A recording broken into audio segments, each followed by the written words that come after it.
Hello दोस्तों, तो एक बार फिर से आ चुका है तुम्हारा भाई एक नया चैप्टर लेके, जिस चैप्टर का नाम है some basic concept of chemistry. ये क्लास 11th केमिस्ट्री का पहला चैप्टर है और इसे आज हम लोग पढ़ने जा रहे हैं। तो सबसे पहले हम लोग शुरुआत करते हैं हिस्ट्री ऑफ केमिस्ट्री, जो कि एनसीईआरटी में सबसे पहले पेज से ही शुरू हो जाता है। तो यहाँ से हम लोग पढ़ते हैं हिस्ट्री ऑफ केमिस्ट्री। तो सबसे पहले क्या है, फिलोसफर्स स्टोन। इसको पारस बोलते थे, जो कि टर्न कर देता था मेटल को इनटू गोल्ड, मतलब मेटल को गोल्ड के अंदर कन्वर्ट कर देता था। और फिर आता था इलेक्जर ऑफ लाइफ, जो कि इमॉर्टल बना देता था। और केमिस्ट्री को हम लोग रसायन शास्त्र बोलते हैं हिंदी में, ये तो हमने पता ही है। फिर उसके बाद एक नागार्जुना आए। नागार्जुना, उन्होंने एक्सट्रैक्शन किया गोल्ड का, सिल्वर का और केमिकल मेडिसिन्स का। किसका? गोल्ड का, सिल्वर का और केमिकल मेडिसिन्स का उन्होंने एक्सट्रैक्शन किया। और फिर चक्रपाणी आए, जिसने डिस्कवर किया था मरकरी सल्फाइड को। किसको? मरकरी सल्फाइड को उन्होंने डिस्कवर किया था। और सोप को उन्होंने मस्टर्ड ऑयल और एल्कलीस से बनाया था। किससे? चक्रपाणी ने क्या किया था? डिस्कवर किया था मरकरिक सल्फ HgS यानी मरकरिक सल्फाइड को, और उन्होंने सोप मस्टर्ड ऑयल और एल्कलीस से बनाया था। फिर सोप जो है 18th सेंचुरी तक कैल्शियम कार्बोनेट, महुआ सीड्स और इरेंडा ऑयल से मिलकर बनाया जाने लगा। किससे? कैल्शियम कार्बोनेट, महुआ सीड्स और इरेंडा ऑयल से बनाया जाने लगा। फिर उसके बाद वॉल ग्लू, जो कि बॉइल्ड फ्रूट से, सीड्स से और जो बार्क होती हैं, मतलब पेड़ का जो तना होता है, उससे बनाया जाने लगा। किससे? बॉइल्ड फ्रूट से, सीड से और बार्क से। फिर आचार्य कन्नड आए। इन्होंने क्या कहा कि जो पार्टिकल्स हैं,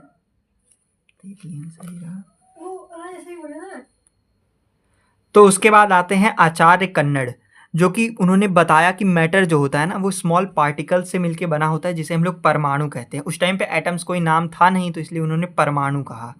उसके बाद फिर भस्म जो होता है वो नैनो पार्टिकल्स होते हैं।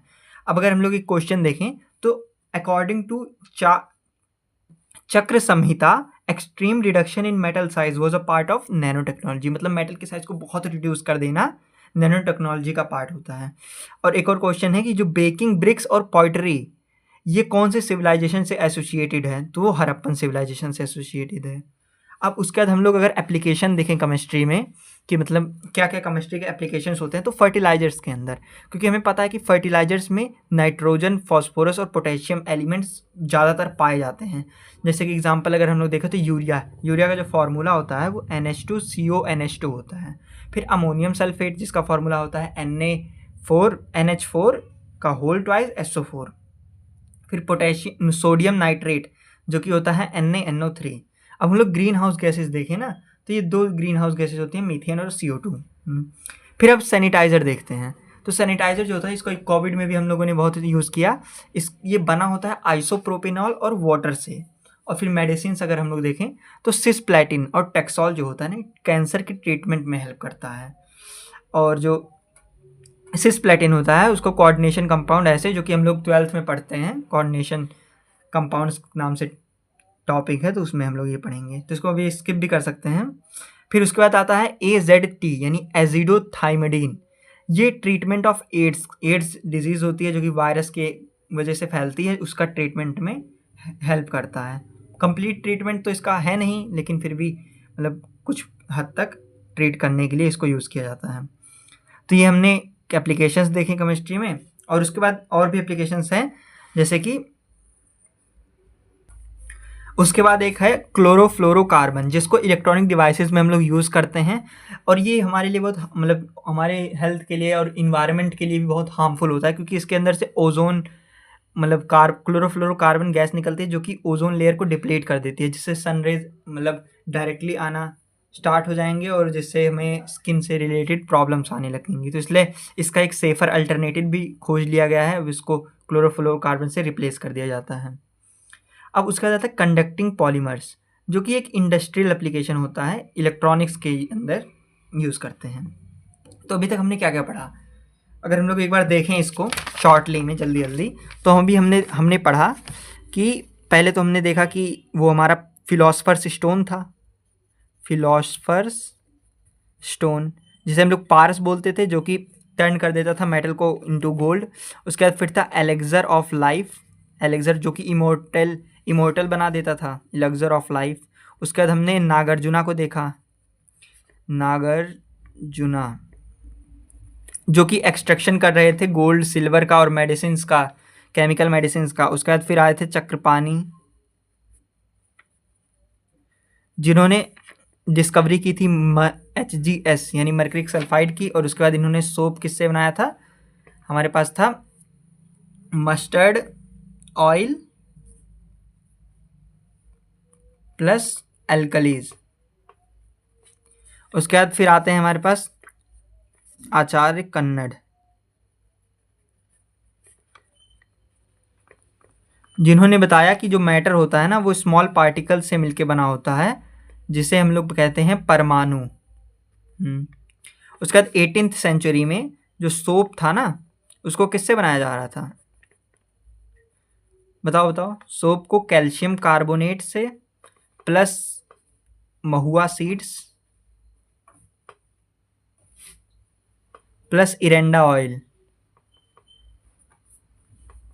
तो इन सब चीज़ से बनाया जा रहा था। उसके बाद फिर हमने देखा कि फर्टिलाइजर्स के अंदर नाइट्रोजन, फास्फोरस और पोटेशियम ज़्यादातर पाए जाते हैं। उसके बाद मेडिसिन के अंदर सिस्प्लेटिन, टेक्सोल जो कि कैंसर के ट्रीटमेंट में हेल्प कर रहे थे, और जो हमारा एजिडोथाइमिडीन था वो हमारा एड्स के ट्रीटमेंट में हेल्प कर रहा था। उसके बाद सैनिटाइजर आइसोप्रोपेनॉल और वाटर से मिलके बना था। फिर क्लोरोफ्लोरोकार्बन जो कि ओजोन को डिप्लीट कर देता है। हाँ, यहाँ तक हमने पढ़ लिया।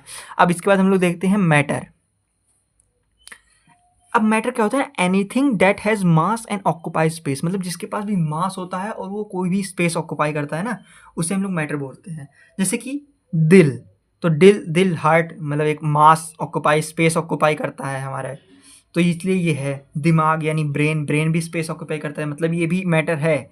और सोच, मतलब हम लोग क्या सोच रहे हैं वो थोड़ी कोई स्पेस ऑक्यूपाई कर रहा है या उसका कोई मास है, तो मैटर नहीं है। मन हमारा कुछ भी सोचता है तो वो भी नहीं है। हड्डी यानी बोन्स भी मास ऑक्यूपाई करती हैं, उसका वो भी स्पेस होते हैं। याद मतलब मेमोरी, ये कोई मैटर नहीं है। और पैसा, वो भी भाई वॉल्यूम मतलब मास ऑक्यूपाई करते हैं, तो इसलिए ये भी मैटर है। और आप लोगों को पता, ये सारे हमारे डेली लाइफ के यूज़ करने, स्टोन हो गया, बॉटल, ये सारे तो मैटर्स हैं ही। अब इसके बाद देखें फिजिकल क्लासिफिकेशन ऑफ मैटर, मतलब मैटर को फिजिकली कैसे क्लासीफाई किया जाता है। तो 3 स्टेट्स में, मेनली 3 और भी होते हैं पर 3 मेनली होते हैं, सॉलिड, लिक्विड और गैस। तो जो सॉलिड होता है ना, इसमें पार्टिकल मूव नहीं करते, मतलब जो पार्टिकल्स होंगे वो इसमें मूव नहीं करते हैं। इसके अंदर स्ट्रॉन्गेस्ट फोर्स ऑफ अट्रैक्शन होता है, और इनका जो पार्टिकल्स होते हैं ना वो एकदम क्लोज होते हैं। और इसका जो शेप होता है फिक्स होता है एंड फिक्स्ड वॉल्यूम होता है। जैसे एक बॉटल समझ लो, तो बॉटल जो है वो सॉलिड है, तो उसका एक शेप होगा फिक्स और उसका एक फिक्स वॉल्यूम होगा। कोई क्यूब समझ लो, या फिर मतलब ईंट जो होती है ब्रिक, वो भी उसका फिक्स शेप और वॉल्यूम है। ऐसा तो है नहीं कि उसको कहीं रख दो तो उसका शेप ही बदल जाएगा, ऐसा नहीं। और उसको कंप्रेस भी नहीं कर सकते, यानी इनकम्प्रेसेबल। और very low degree of freedom होता है इनका, मतलब इनके पार्टिकल्स होते हैं ना इतनी स्ट्रांगली अट्रैक्ट होते हैं कि इधर उधर अपने आप से कहीं भी मूव नहीं कर सकते। और फिर आते हैं लिक्विड। लिक्विड जो होता है ना, ये पार्टिकल मूव करते हैं इसके अंदर फोर्स ऑफ अट्रैक्शन जो होता है ना वीक होता है, और जो इसका वॉल्यूम होता है वो फिक्स्ड होता है, बट इसका शेप फिक्स नहीं होता। जैसे कि 1 लीटर पानी है तो वो वॉल्यूम तो इसका कांस्टेंट है, लेकिन अगर उसको बॉटल में रखे तो बॉटल के शेप का, कोई कंटेनर में रख लिए तो कंटेनर के शेप का हो जाएगा। तो इसलिए इसका शेप फिक्स नहीं होता है पर वॉल्यूम फिक्स होता है। उसके बाद फिर हम लोग के पास आता है गैस। अब गैस जो होता है ना, उसका सबसे कम फोर्स ऑफ अट्रैक्शन होता है, सबसे least force of attraction gas का होता है। और ना ही इसका कोई फिक्स्ड शेप होता है और ना ही कोई फिक्स्ड वॉल्यूम होता है, और इसकी हाईएस्ट कंप्रेसिबिलिटी होती है। अब इसका फिक्स्ड शेप क्यों नहीं होता, जैसे मान लो अगर एक बॉटल के अंदर रखे हैं थोड़ा सा ही गैस, तो वो पूरी बॉटल का ही शेप ले लेगी और उसका वॉल्यूम बॉटल के वॉल्यूम के बराबर हो जाएगा। लेकिन अगर उसी को एक बड़े से टब के अंदर रख दिया जाए, मतलब क्लोज्ड कंटेनर टाइप, तो वो वॉल्यूम जो गैस है उस कंटेनर का वॉल्यूम रख लेगा। तो इसलिए इसका वॉल्यूम भी फिक्स नहीं है और शेप भी फिक्स नहीं है इसका। और इनकी हाईएस्ट कंप्रेसिबिलिटी होती है, क्योंकि भाई हम लोग गैस को कंप्रेस भी कर पाते हैं पिस्टन लगा के, और भी बहुत सारे मेथड्स होते हैं, हम लोग गैस को कंप्रेस कर पाते हैं, तो इसलिए इनकी कंप्रेसिबिलिटी हाईएस्ट होती है। अब देखो, अब अगर हम लोग देखें तो अगर वाटर है सॉलिड, वाटर लिक्विड और वाटर गैस, तो सबसे ज़्यादा डेंसिटी या सबसे ज़्यादा वॉल्यूम ऐसे क्या होता है, तो जो हम लोग वॉल्यूम देखें ना तो सॉलिड का वॉल्यूम सबसे ज़्यादा होगा, और जो उनकी डेंसिटी होगी ना, देखिए सॉलिड का वॉल्यूम सबसे ज़्यादा, और जो लिक्विड होता है ना उसकी डेंसिटी मैक्सिमम। एक याद रखो, जैसे कि वाटर अगर लिक्विड में है तो उसकी डेंसिटी सबसे ज़्यादा होगी। अब वाटर गैस में बदला, हाँ, तो जैसे देखो डेंसिटी सबसे ज़्यादा। अब गैस में जब वाटर बदलेगा तो उसका वॉल्यूम बढ़ जाएगा, तो डेंसिटी कम हो जाएगी। जैसे गैस का वॉल्यूम बढ़ जाता है तो उसकी डेंसिटी कम हो जाएगी, तो यानी जो वाटर गैस में होगा उसकी डेंसिटी सबसे कम होगी। और डेंसिटी सबसे ज़्यादा किसकी होगी? जब वाटर लिक्विड में रहेगा, तो डेंसिटी सबसे ज़्यादा वाटर लिक्विड में रहेगा, और डेंसिटी सबसे कम जब वाटर गैस में रहेगा। और वॉल्यूम कम मैक्सिमम होगा जब वाटर हमारा सॉलिड में रहेगा। तो ये हम याद रख सकते हैं। एक इनमें से याद रखो कि जो वाटर लिक्विड में रहता है ना तो उसकी डेंसिटी सबसे मैक्सिमम होती है। अब अगर इधर इससे देखें तो जो सॉलिड है, फिर गैस, फिर लिक्विड, तो इधर से इधर जाएंगे ना तो वॉल्यूम इंक्रीज होता है। गैस का वॉल्यूम सबसे ज़्यादा, फिर सॉलिड का, लिक्विड का, फिर सॉलिड का। अब हम लोग देखते हैं ग्लास। ग्लास जो होता है ना वो एक अमॉर्फस सॉलिड की तरह बिहेव करता है। किसकी तरह? अमॉर्फस सॉलिड की तरह बिहेव करता है। और ये ना तो सॉलिड होता है, ना तो लिक्विड होता है, मतलब ना तो गैस होता है, ना तो सॉलिड होता है, ये लिक्विड होता है जो ग्लास होता है। क्योंकि तभी अगर एक पुराना हम लोग ग्लास देखेंगे, बहुत पुराने समय से लगा है, तो ऊपर पतला हो जाता है और नीचे मोटा हो जाता है ग्लास। तो इसलिए इसको मतलब फ्लो कर जाता है, ऐसे समझ सकते हैं, बहुत साल तक रखने के बाद। तो इसलिए ग्लास जो होता है ना लिक्विड नेचर के अंदर आता है। अब एक क्वेश्चन देखते हैं, which state of matter exhibit both viscosity and fluidity. मतलब कौन सा स्टेट ऑफ मैटर विस्कोसिटी और फ्लूइडिटी दोनों एग्जिबिट करता है? तो लिक्विड जो होता है ना वो विस्कस भी होता है और फ्लूइडिटी भी उसके पास प्रॉपर्टी होती है। और गैसेस के पास सिर्फ फ्लूइडिटी की प्रॉपर्टी होती है, उनके पास विस्कस प्रॉपर्टी नहीं होती है। अब हम लोग प्लाज्मा अगर देखें तो प्लाज्मा को हम लोग आयनाइज्ड गैस बोलते हैं। जैसे कि 3 स्टेट ऑफ मैटर में सॉलिड, लिक्विड, गैस होता है, तो उसमें एक प्लाज्मा भी आता है और बीएससी यानी बोस आइंस्टीन कंडेंसेट आता है, पर वो दोनों हम लोग पढ़ते नहीं है जनरली। तो अगर प्लाज्मा अगर हम लोग देखें तो आयनाइज्ड गैस होता है, मतलब जो पार्टिकल्स होते हैं वो एक्सट्रीमली हाई स्पीड से मूव करते हैं, इसलिए इनकी हाई काइनेटिक एनर्जी होती है। अब अगर लोग मैटर को क्लासीफाई करें जैसे, तो मैटर जो होता है ना वो दो में डिवाइड करते हैं उसको हम लोग, प्योर सब्सटेंस में और मिक्सचर में। मतलब मैटर जो है प्योर और मिक्सचर। अब प्योर में क्या होंगे? एलिमेंट्स होंगे और कंपाउंड्स होंगे। अब एलिमेंट्स में मेटल्स आते हैं, नॉन मेटल्स आते हैं और मेटलॉइड्स आते हैं। और उसके बाद मिक्सचर के अंदर हमारे पास आते हैं होमोजीनियस मिक्सचर, हेट्रोजीनियस मिक्सचर। अभी इनके पास हम लोग इंडिविजुअली सबकी प्रॉपर्टीज देखेंगे। तो अब देखते हैं हम लोग प्योर सब्सटेंस। प्योर सब्सटेंस क्या होता है ना, इनकी सारी प्रॉपर्टीज सेम होती हैं। जैसे कि हीलियम, तो हीलियम जो होता है ना, हीलियम मैंने ले लिया, उसके अंदर सारे हीलियम के ही एटम्स होंगे। आयरन ले लिया तो आयरन के ही एटम्स होंगे। ग्लूकोज ले लिया तो उसमें सारे ग्लूकोज के ही मॉलिक्यूल्स होंगे या कंपाउंड्स होंगे। जैसे कि हम लोग देखते हैं दो टाइप के प्योर सब्सटेंस के, दो टाइप के आते हैं, एलिमेंट्स और कंपाउंड्स। अब जो एलिमेंट्स होते हैं 118 एलिमेंट्स होते हैं, मतलब जनरली 118 ही माने जाते हैं। और each element one type of atom होता है। मतलब अगर आयरन का एलिमेंट ले लिया हमने तो उसमें सिर्फ आयरन के ही एटम्स होंगे, और वो एटम्स जो होंगे आयरन के सारे एटम्स सेम होंगे। अब कंपाउंड्स लिए तो उसमें डिफरेंट एलिमेंट कंबाइन करते हैं केमिकली फिक्स्ड रेशियो के अंदर। मतलब ढेर सारे डिफरेंट एलिमेंट्स कंबाइन करते हैं फिक्स्ड रेशियो के अंदर। जैसे कि सोडियम और क्लोरीन, ये NaCl आके बना रहे हैं। और अगर प्रॉपर्टीज हम लोग देखें ना तो इनमें properties compare different from element, मतलब इस एलिमेंट की प्रॉपर्टी इस एलिमेंट की और इसकी, इन तीनों सबकी डिफरेंट प्रॉपर्टीज होंगी। ऐसा नहीं कि इसकी जो प्रॉपर्टी है वो इसकी हो, ऐसा कुछ नहीं होता। सबकी अपनी डिफरेंट प्रॉपर्टीज होंगी। और इसको फिजिकल प्रोसेस से सेपरेट नहीं कर सकते। मतलब एक बार सोडियम NaCl बन गया तो ऐसे नहीं हम लोग कर सकते किसी फिजिकल प्रोसेस से, केमिकल प्रोसेस नहीं, फिजिकल प्रोसेस से, कि हम लोग सोडियम को अलग कर दे, क्लोरीन को अलग, ऐसा नहीं कर सकते। अब हम लोग अगर डिस्टिल्ड वाटर की बात करें तो डिस्टिल्ड वाटर जो होता है ना वो वाटर के अंदर इसमें कोई मिनरल्स नहीं होते, तो इससे हम लोग प्योर सब्सटेंस कह सकते हैं। अब एटम जो होता है ना वो स्मॉलेस्ट पार्टिकल होता है किसी भी एलिमेंट का, जिसका मे और मे नॉट, मतलब इंडिपेंडेंट एग्जिस्टेंस हो भी सकता है और नहीं भी हो सकता है, वो एटम्स कहलाते हैं। जैसे कि अगर हम लोग हाइड्रोजन का एटम देखें तो हाइड्रोजन, इसका सिंबल H से डिनोट करते हैं। इसका कोई भी एग्जिस्टेंट नहीं होता, इंडिपेंडेंटली H एग्जिस्ट नहीं करता, वो H2 गैस के फॉर्म में एग्जिस्ट करता है। हीलियम जो होता है ना वो इंडिपेंडेंटली एग्जिस्ट करता है, मतलब He गैस के फॉर्म में।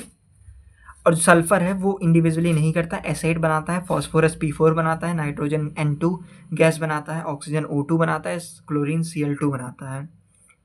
तो ये हमने देखा। अब मॉलिक्यूल्स भी ना स्मॉलेस्ट पार्टिकल होते हैं किसी भी एलिमेंट में के या कंपाउंड के, पर इनका इंडिपेंडेंट एग्जिस्टेंस होता है। मतलब ऐसा नहीं कि इनका इंडिपेंडेंट एग्जिस्टेंस नहीं होगा, इनका होगा ही होगा इंडिपेंडेंट एग्जिस्टेंस। जैसे कि H2 मॉलिक्यूल, इसके पास 2 एटम्स होते हैं ये सारे, तो ये इनका इंडिपेंडेंट एग्जिस्टेंस है, तो इनको मॉलिक्यूल्स बोलते हैं। जैसे एक मॉलिक्यूल ऑफ H2 में 2 एटम्स हो गए तो इसलिए डायटॉमिक बोल देंगे। इसमें एक ही एटम है तो मोनोएटॉमिक, और इसके अंदर 8 एटम्स हैं तो या तो इसको मतलब पॉलीएटॉमिक बोलेंगे, और ट्राइएटॉमिक मतलब 3 एटम्स होते हैं। तो ये हम लोगों ने देख लिया। अब हम लोग देखते हैं एटॉमिसिटी। एटॉमिसिटी जो होता है वो number of atoms in a molecule, मतलब जितने एटम्स हैं एक मॉलिक्यूल के अंदर उसी को हम लोग एटॉमिसिटी बोलते हैं। जैसे CO के अंदर 2 हैं एटम्स, N2H4 के अंदर 6 एटम्स हैं, तो ये इनकी एटॉमिसिटी हो गई। अब अगर हम लोग किसी एलिमेंट का सिंबल देखें ना, तो एक एलिमेंट होता है ना उसको X से डिनोट किया जाता है, और उसका एटॉमिक नंबर जो होता है ना उसको Z से डिनोट किया जाता है, और उसका मास नंबर A से डिनोट किया जाता है। A एटॉमिक नंबर, और ये एटॉमिक नंबर जो होता है ना प्रोटॉन्स के नंबर के बराबर होता है, और जो मास नंबर होता है वो प्रोटॉन प्लस न्यूट्रॉन के बराबर होता है। तो अगर हम लोग को देखना है तो जो प्रोटॉन और इलेक्ट्रॉन का अगर नंबर फाइंड करना है, तो अगर एक न्यूट्रल एटम है, मतलब उसमें कोई चार्ज नहीं है, मतलब उसने इलेक्ट्रॉन को ना ही गेन ना ही लॉस किया, तो प्रोटॉन और इलेक्ट्रॉन इक्वल होंगे। और अगर न्यूट्रॉन हमें निकालना है तो न्यूट्रॉन होगा mass number minus atomic number, मतलब मास नंबर में से एटॉमिक नंबर माइनस कर देंगे तो न्यूट्रॉन हमारे पास आ जाएगा। जैसे कि हमारे पास एक एग्जांपल से हम लोग देखें तो फॉस्फोरस है, तो इसका मतलब जो फॉस्फोरस है, मान लीजिए हमें एलिमेंट दिया गया है, अब इसका हमें प्रोटॉन न्यूट्रॉन इलेक्ट्रॉन निकालना है, तो इसका एटॉमिक नंबर ही हमारा प्रोटॉन हो जाएगा, वही इलेक्ट्रॉन हो जाएगा, और जो इस मतलब जो हमारा न्यूट्रॉन होगा वो mass number minus atomic number, तो इसको करेंगे तो 21 आएगा। तो ये हम लोग देख सकते हैं। अगर हमें मॉलिक्यूल्स के लिए निकालना है, जैसे ये मॉलिक्यूल्स है तो इसके पहले हम लोग प्रोटॉन निकाल लेंगे, इसके प्रोटॉन को ऐड कर देंगे। जैसे कि इसके अंदर इसका एटॉमिक नंबर 7 होता है, और ये 2 एलिमेंट 2 हैं नाइट्रोजन, तो 7 दूनी 14 इलेक्ट्रॉन हो जाएंगे, इस 14 प्रोटॉन इसके हो जाएंगे, और 4 इलेक्ट्रॉन इसके, 4 प्रोटॉन इसके हो जाएंगे, तो ये 18 प्रोटॉन आ जाएगा टोटल। तो ऐसे हम लोग इसको भी निकाल लेंगे। अगर हम लोग आयंस में देखें तो आयंस के अंदर अब इससे पता चलेगा कि कैटायन है कि एनायन। तो अगर कैटायन है तो यानी कि उसके पास प्लस चार्ज है, यानी कि वो इलेक्ट्रॉन लॉस कर दिया है, और एनायन है यानी कि उसके पास माइनस चार्ज है, यानी उसने इलेक्ट्रॉन गेन किया है। जैसे सोडियम एक इलेक्ट्रॉन लॉस करता है तब जाके Na+ बनता है, इसे कैटायन बोलते हैं, और क्लोरीन एक इलेक्ट्रॉन लेता है तब जाके Cl- बनता है। तो अगर नंबर ऑफ इलेक्ट्रॉन्स निकालने हैं ना, तो प्रोटॉन का नंबर, और अगर उसने इलेक्ट्रॉन लॉस किया है तो माइनस करेंगे, और इलेक्ट्रॉन गेन किया है तो प्लस करेंगे। या फिर इसको ऐसे आराम से समझो कि अगर एक एलिमेंट है जैसे Na+, तो इसका हम लोग प्रोटॉन जानते हैं कि इसका एटॉमिक नंबर 11 होता है, यानी 11 प्रोटॉन होंगे। अब इसके पास एक प्लस चार्ज है तो इसमें से एक घटा दो, यानी 10, इसके पास 10 इलेक्ट्रॉन हो जाएंगे। मतलब अगर प्लस चार्ज है तो एक घटा दो, और माइनस चार्ज है तो एक ऐड कर दो, तो वही हमें इलेक्ट्रॉन मिल जाएंगे। और प्रोटॉन तो हमेशा एटॉमिक नंबर के इक्वल ही होते हैं। और अगर हमें चार्ज निकालना है तो जितना इलेक्ट्रॉन गेन या लॉस किया होगा इंटू 1.6 इंटू 10⁻⁹ कूलम, ये हमारा हो जाएगा इलेक्ट्रॉन गेन और लॉस। अब हम लोग पढ़ते हैं डाल्टन्स एटॉमिक थ्योरी, मतलब डाल्टन ने कौन कौन से थ्योरी दी थी एटम्स की, 1808 में दिया था।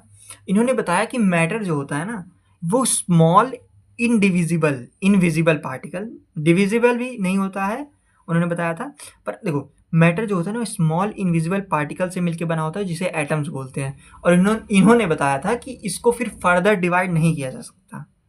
तो मैटर जो होता है स्मॉल इनविजिबल पार्टिकल से मिलकर बना होता है, और एटम जो होते हैं ना सेम एलिमेंट्स के वो आइडेंटिकल होते हैं, शेप मास साइज सब इनका आइडेंटिकल होता है, सेम ही एलिमेंट के जितने भी एटम्स होते हैं।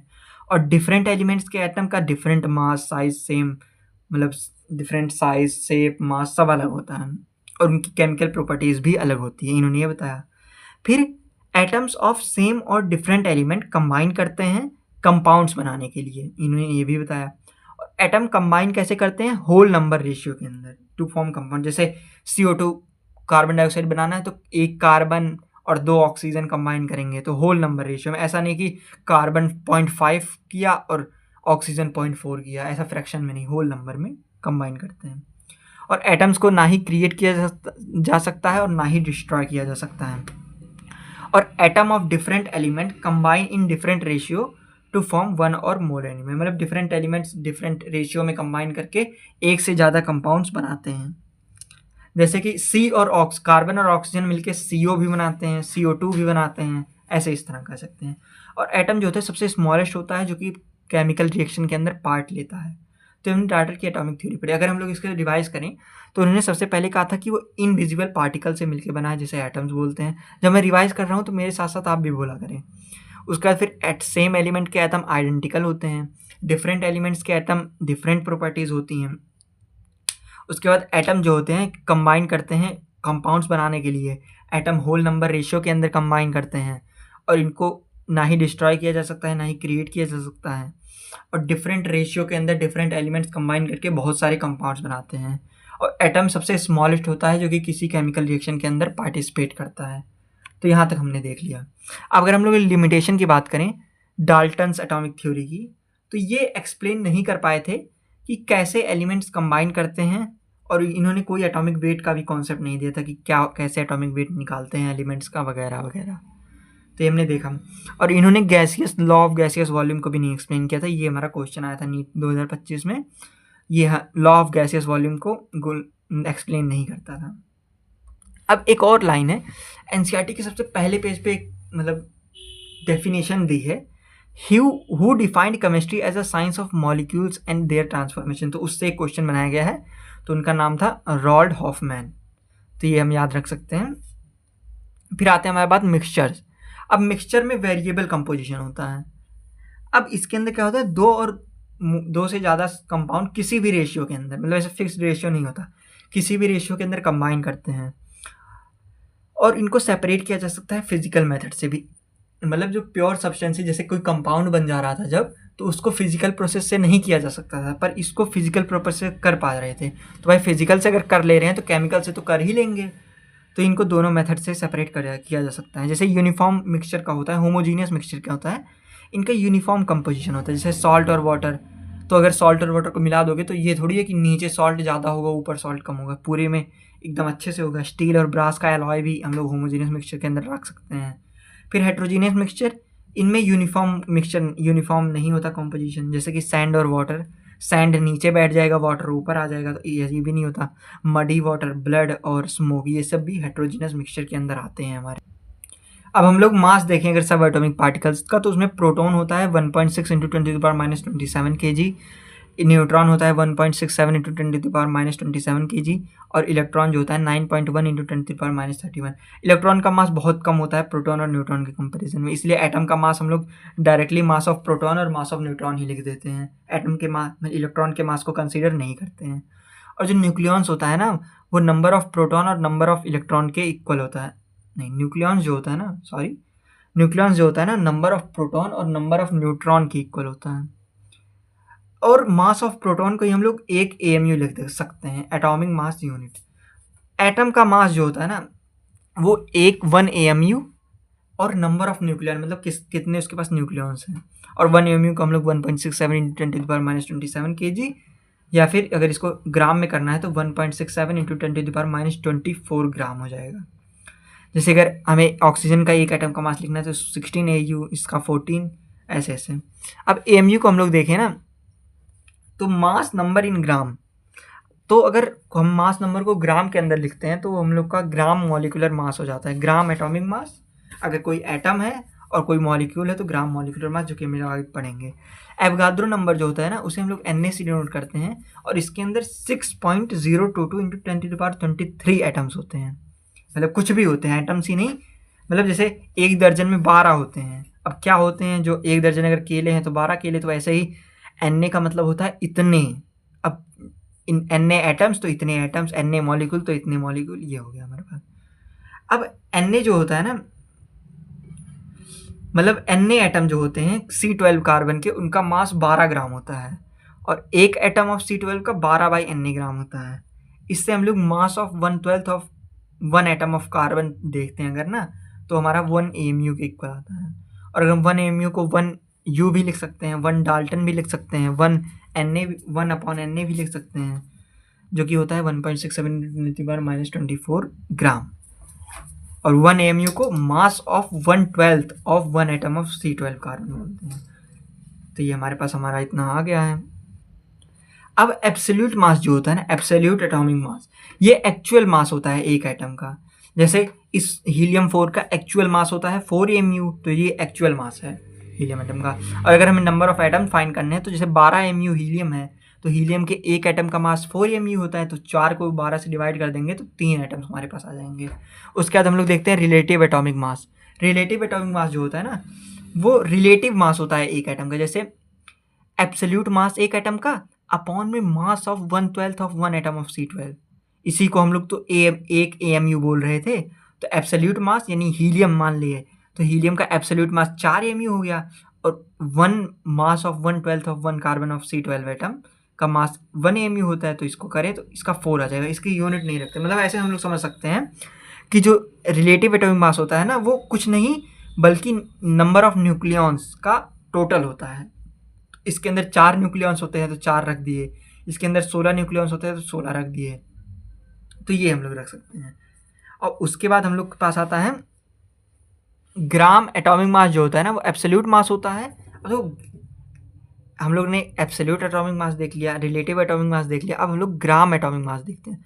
तो ग्राम एटॉमिक मास और कुछ नहीं होता ना, बस जैसे एक एटम का मास हम लोग रख रहे थे 1 AMU, मतलब जैसे मान लो हीलियम का एक एटम है तो उसका मास 4 AMU है, तो इसके अंदर Na एटम्स हो जाएंगे, यानी कि 6.022 इंटू 10⁻23 एटम्स हो जाएंगे ही।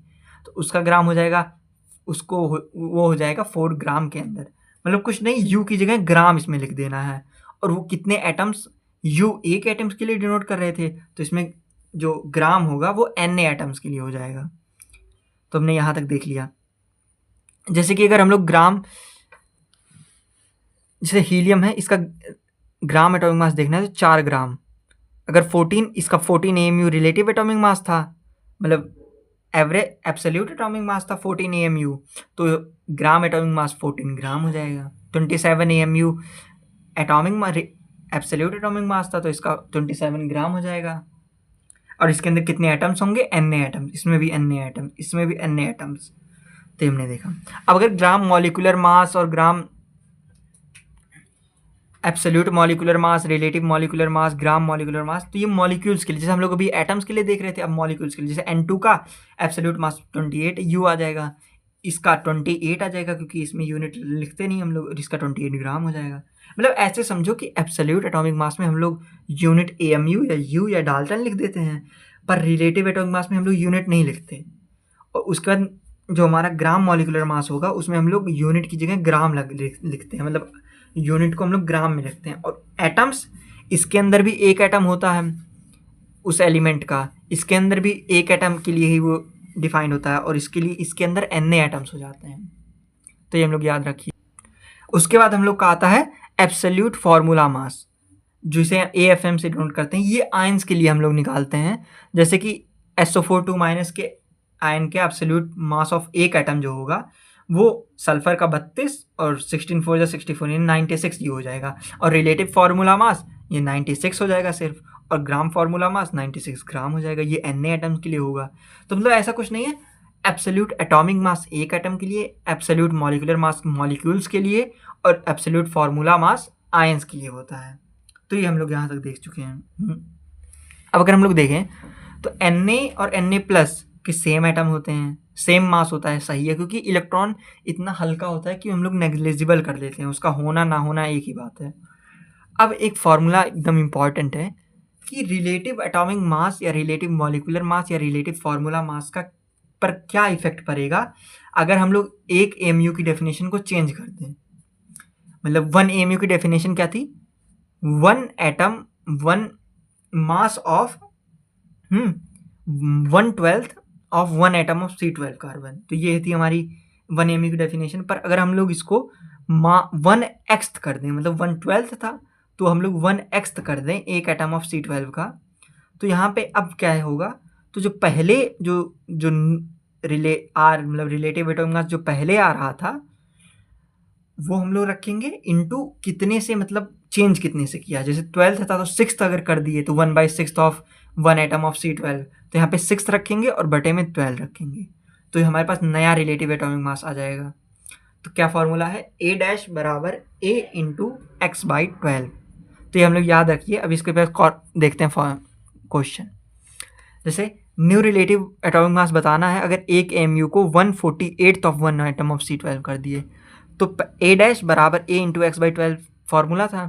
तो अब पहले रिलेटिव एटॉमिक मास क्या था सोडियम का 23, तो पहले 23 इंटू एक्स कर दिए, तो x को 48 कर दिए, अपॉन में 12 पहले भी था, तो यहाँ से कटा तो A डैश 92 आ गया। तो हमारे पास आ गया A डैश 92, मतलब इतना चेंज हो। अब देखते हैं हम लोग ग्राम एटॉमिक मास को हम लोग मोलर मास भी बोलते हैं, मतलब एक मोल का मास। और एक मोल में कितने एटम्स होते हैं, Na एटम्स होते हैं। Mass of 1 atom into Na।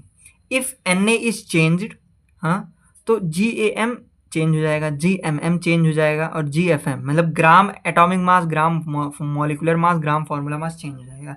ऐसे हम लोग देखें, इफ Na बराबर इतना, मतलब पहले हम लोग जानते हैं Na बराबर 6.022 इंटू 10⁻23 होता है, पर यहाँ पे 25 हो गया है, तो नया GM क्या होगा, ऑक्सीजन का। तो हम लोग ऐसे कर सकते हैं कि ओल्ड GM, जब इतना GM ओल्ड वाला था तब 16 ग्राम ऑक्सीजन था, तो अब न्यू वाला हो गया तब कितना ग्राम हो गया। जैसे हम लोग अगर इसे देखें तो जब हमारे पास ये वाला था 10⁻23, तब हमारे पास 16 ग्राम एटम्स था। हाँ, समझ गया। अब अगर हमारे पास 6.022 इंटू 10⁻25 है तो हमारे पास कितना होगा, तो ये हमें निकालना है। तो इसको हम लोग निकालने के लिए इसको मल्टीप्लाई करो इससे और इसको डिवाइड कर दो, तो 6.022 इंटू 10⁻25 इंटू 16 अपॉन 6.022 इंटू 10⁻23, तो इससे ये कट गया, यहाँ से ये 2 10⁻2 बचा, यानी 1600 ग्राम हमारे पास आ जाएगा। क्या आ गया हमारे पास, 1600 ग्राम। तो ये हमारे पास हो गया। अब उसके बाद हम लोग देखते हैं आइसोटोप्स। आइसोटोप जो होते हैं ना, वो ऐसे एटम्स होते हैं जिनमें सेम नंबर ऑफ प्रोटॉन होते हैं। आइसोटोप यानी कि सेम नंबर ऑफ प्रोटॉन, जैसे कि 1H1 1H2 1H3, तो इसके अंदर प्रोटॉन एक एक एक, तीनों के अंदर प्रोटॉन सेम है, बस इनका मास जो है यानी न्यूट्रॉन्स चेंज हो रहे हैं। फिर आइसोबार आता है, ये ऐसे होते हैं जिनका मास नंबर सेम होता है, मतलब इनका जो मास होता है वो सेम होता है। जैसे कि कार्बन 14, इसका भी मास 14 है और इसका भी मास 14 है, तो ये हमारा आइसोबार हो गया। आइसोटोप क्या हो गए, जिनका नंबर ऑफ प्रोटॉन सेम होगा, जैसे 1H1 1H2 हाइड्रोजन के आइसोटोप्स, इसको हाइड्रोजन के आइसोटोप हो गया। फिर आइसोबार हो गया जिनके अंदर मास नंबर सेम होता है। और फिर आइसोटोन हो गया हमारे पास, आइसोटोन क्या होते हैं, जिनके अंदर नंबर ऑफ न्यूट्रॉन सेम होता है। जैसे कि कार्बन 14 वाला ये, तो इसका न्यूट्रॉन 14 - 6 8 और 16 - 8 8, तो नंबर ऑफ न्यूट्रॉन सेम है।